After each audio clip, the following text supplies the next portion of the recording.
Have you ever had to transform a daytime track into a nighttime track for a video game? Let's talk about it.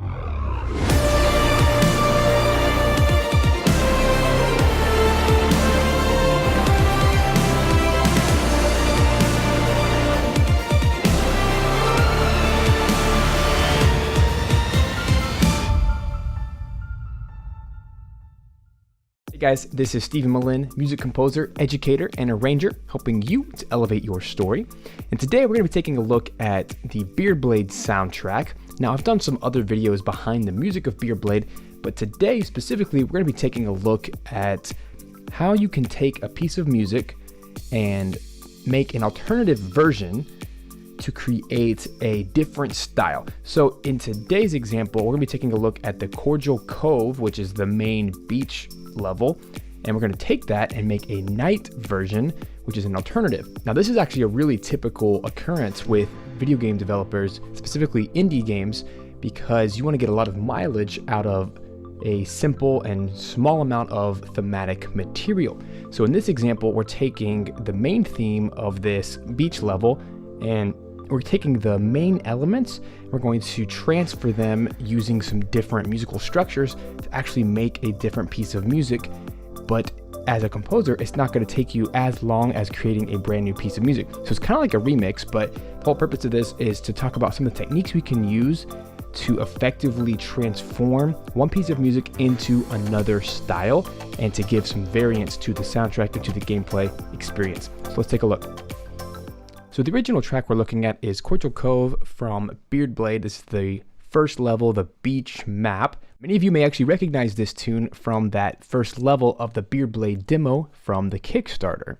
Let's take a listen to that first.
All right, and then it loops from there.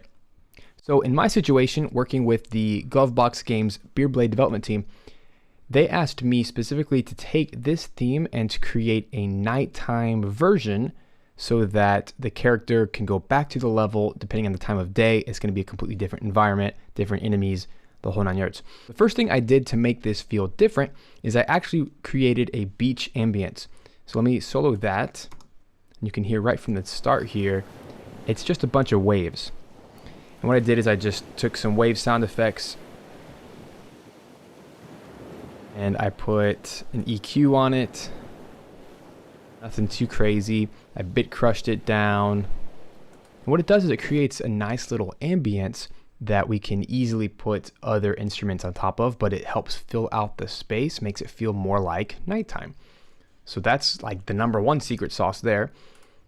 You saw a lot in Super Nintendo games, specifically the Donkey Kong series. They love to use a lot of sound effects in the background to help create more of the ambience. And aside from that, I wanted to get a nice little, almost like a Native American beat going in the background. I did this by just getting some shaker, some bongos. And as we've talked about a ton with all of the Beardblade tracks, whenever you're doing 16-bit sounds, trying to create that Super Nintendo style with the orchestral type palette, really the secret here is to bit crush down to 16-bit and to use downsampling of 2 times or 3 times at a mix of 100%. And also you can take an EQ and try maybe doing a little mid boost. And then on the master track, we actually have a tape delay. Now I set it to 3% feedback, which is not much at all, and a 70% dry, 21% wet. In the actual time, it's actually tempo synced, so I just have it to about a negative 20% deviation. So you can play around with these settings, but what that literally means is a 76.3 millisecond delay. So it just means that if I were to take this off, you can listen to the difference. It's very straight, very literal sounding, but as soon as I put it on, it gives it a little bit of a delay, a bit of a you could call it reverb. It's a very small reverb. It helps to give it that Super Nintendo nostalgic feel, really big, important item to use whenever you're trying to recreate this style. Aside from that, just have a basic limiter, negative 0.1. I like to put those on all of my tracks to make sure I don't peak. That's kind of the gist of the background here. But something really interesting is I wanted to make this feel a little bit different. So what I did is actually, if you go with my time signature up here, this is bar 987. So right about here, 985, I actually wrote this entire track in 7/4 time. Now the original track is in 4/4 time. 1, 2, 3, 4, 1, 2, 3, 4. It's very straight, very literal because it has a kick and a snare. Right? It's very, very easy to do, very easy to follow. But being nighttime, I wanted to transform this in such a way that it had a really interesting count that you don't really think about, but you kind of feel it. And you can kind of check that out real quick if I were to solo the marimba with it, with the drum beats. 1, 2, 3, 4, 5, 6, 7. 1, 2, 3, 4, 5, 6, 7. So I'm keeping the same chord progression. I want to do something different by adding in that cool time signature. Just kind of spices it up a little bit. I basically do that for the duration of the track. So it's deceptively very simple. And then what I do to add some more depth after the 4th repetition, I'm a big believer that you should never repeat anything more than 4 times without changing it. So on that 4th time, I also add some depth by adding taiko drums. Gives it some more oomph. But in the same spot, we also have some harp. And notice the harp comes in on the and of whatever that is, beat 6, or I guess beat 7 since we're in 7/4 time. It's that and right before it hits the next bar. So listen to that entrance.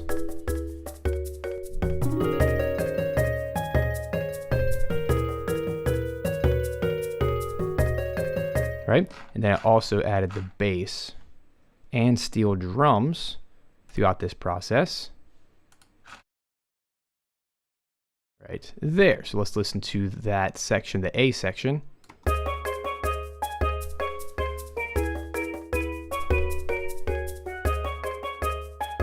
The same classic melody.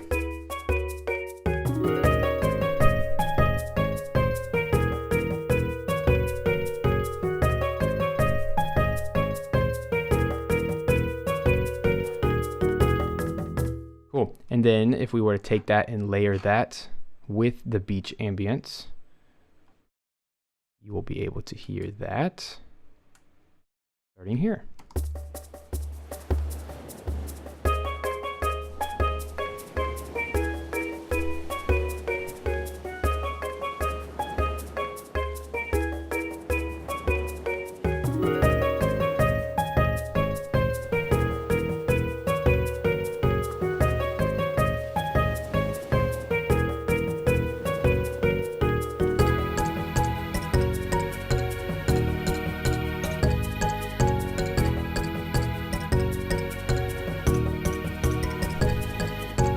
Okay, so let's stop there in this B section. So this is the actual kind of B theme of the previous Cordial Cove level.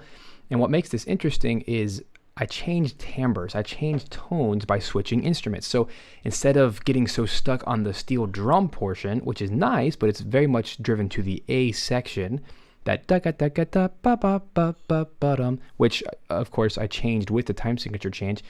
But now we need to have something different for this B section. So I chose to use some higher frequency instruments, particularly the xylophone, because it's just, as a mallet instrument, it's very harsh.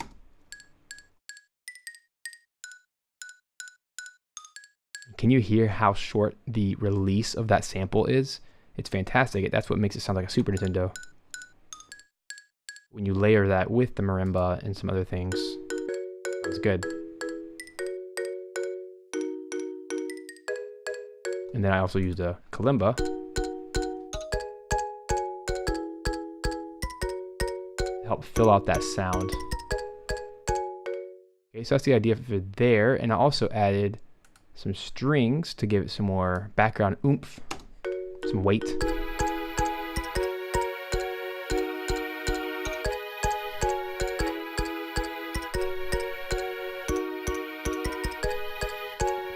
You also notice that I'm a big proponent of using panning. So in this situation, most things are centered because they're all high strings. I put them all panned left. I just use a direction mixer, put that 15% to the left, and that helps spread out the mix so that we don't get so lost layering all of these items. Let me see what else I changed here. So marimba is to the left, 15%. Xylophone is to the right, 15%. My kalimba is in the middle. So it's 3 voices, all part of this harmony, this chord. Because I have them spread out left, right, center, it helps to spread out that chord and make it feel wafting less. So if we continue on.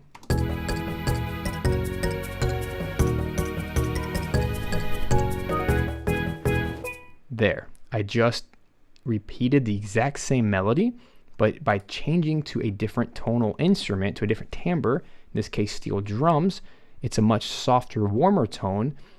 You can repeat and get away with repeating a lot of music if you just change instruments and you change octaves, or if you just change keys or you change modes. In this situation, just changing to a steel drum actually keeps your ear interested without having to change the actual music. And you'll notice back here that the bass is just in the entire track because you got to keep him to keep from losing energy. But I made a point to not have the bass in the intro or the A section so that when it comes in, it adds some power. So here is that switch again, changing to the steel drums.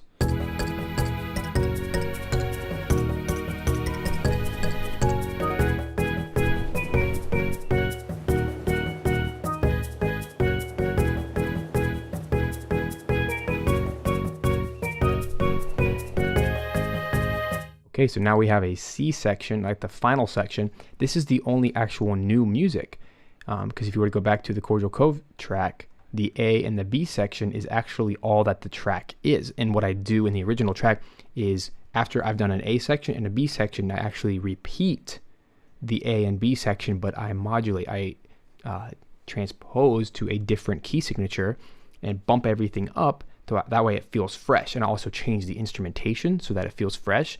So that way when it repeats back to the original A section, it doesn't feel as old material. It actually feels like something new and fresh.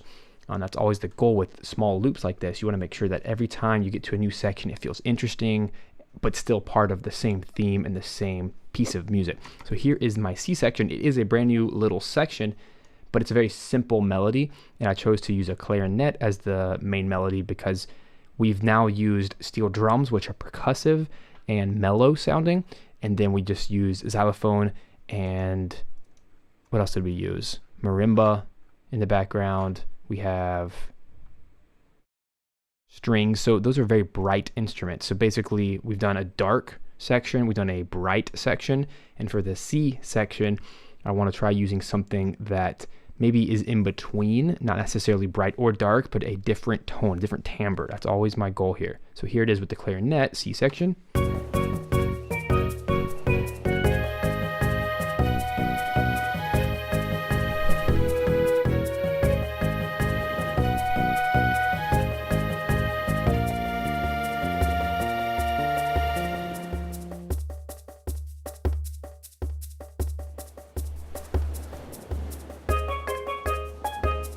Okay, so did you see what just happened? I made a point that this clarinet line, while very simple, it's more of a harmony than it is a melody, because all I'm doing is following the chordal changes here. It has a little bit of an eighth note line here. You can kind of see how they're all 1.5 bars long, because we're in 7/4, so this is basically 3.5 beats, 2.5 beats with an eighth note. One more time.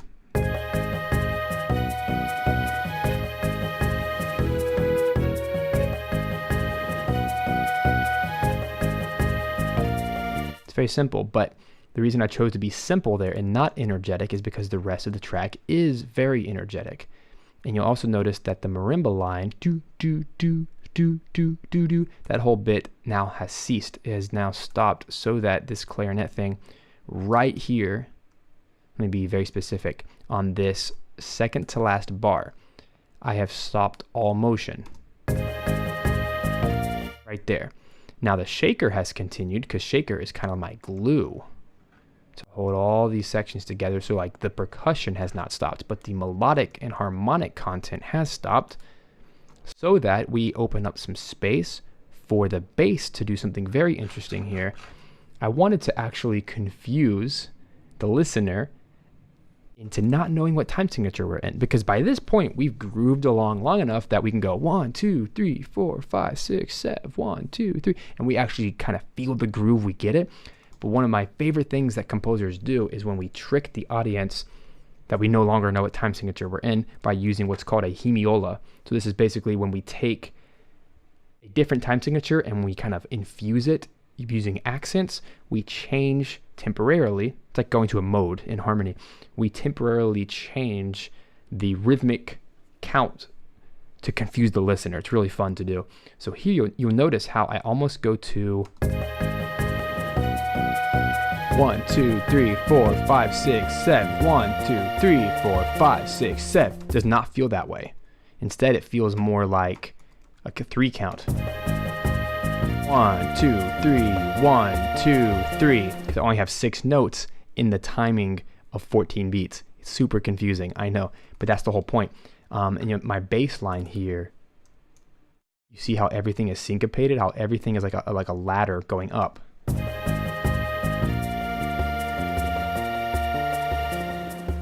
Boom.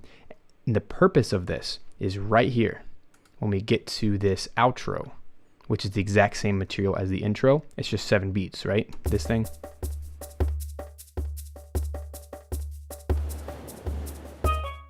See, what's so interesting about this is even though the intro and the outro are both 7 beats long, because your ear got really confused by this bass line, and it kind of tricked you temporarily that we're in some kind of 3 count, like a 3/4 or 6/8. By the end of this, you're not registering these first 2 beats or so as beats, because you're still stuck on this weird bass line. Because by the time you've repeated, this A section that comes back, which is where the melody starts with the steel drums, you're not ready for it, and it actually acts like a surprise. I think it's really cool.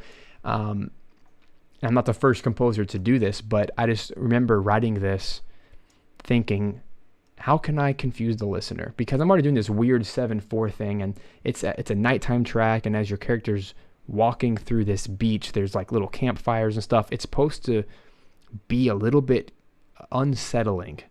And that's the whole vibe behind this. And it's still the first level, so it's not like you're going to do crazy music that scares the listener, but it needs to have this small sense of confusion. And I think that loop really helps to do it. So that's my process for converting the daytime beach track, Cordial Cove, into this nighttime at the beach track. So let's listen to the entire track in context.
Thanks for watching, guys. If you like this video, give it a thumbs up and smash that subscribe button. Help us get to 50,000 subscribers this year.